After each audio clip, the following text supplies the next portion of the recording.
தமிழ்நாட்டில் அரிசி குடும்ப அட்டைதாரர்களுக்கு பொங்கல் பரிசாக 3000 ரூபாய் வழங்கப்படும் என்று முதலமைச்சர் மு.க.ஸ்டாலின் அறிவித்துள்ளார்.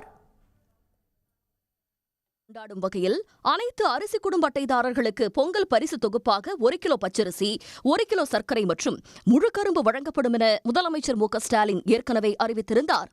இதன் மூலம் 2,22,91,710 அரிசி குடும்ப அட்டைதாரர்கள் மற்றும் இலங்கை தமிழர் மறுவாழ்வு முகாம்களில் வசிக்கும் குடும்பத்தினர் பயன்பெறுவர் என்றும், பொங்கல் திருநாளை முன்னிட்டு வழங்கப்படவுள்ள வேட்டிச் சேலைகள் அனைத்தும் எல்லா மாவட்டங்களுக்கும் அனுப்பி வைக்கப்பட்டுள்ளன என்றும் முதலமைச்சர் தெரிவித்திருந்தார். இந்நிலையில் பொங்கல் விழாவை மேலும் சிறப்பாக கொண்டாடும் வகையில் அனைத்து அரிசி குடும்ப அட்டைதாரர்களுக்கும் இலங்கை தமிழர் மறுவாழ்வு முகாம்களில் வசிக்கும் அனைத்து குடும்பங்களுக்கும் பொங்கல் ரொக்கப்பரிசாக 3000 ரூபாய் வழங்கிட முதலமைச்சர் மு.க.ஸ்டாலின் உத்தரவிட்டுள்ளார். பொங்கல் பரிசு தொகுப்பு மற்றும் ரொக்கப் பரிசு 6,936 கோடி ரூபாய் செலவில் வழங்கப்படும் என்றும், பொங்கல் திருநாளுக்கு முன்பாக ரொக்கப் பரிசும் பொங்கல் பரிசு தொகுப்பும் வேட்டிச் சேலைகளும் அனைத்து நியாய விலைக் கடைகள் மூலம் வழங்கிட அனைத்து ஏற்பாடுகளும் செய்ய வேண்டும் என்று முதலமைச்சர் உத்தரவிட்டுள்ளார்.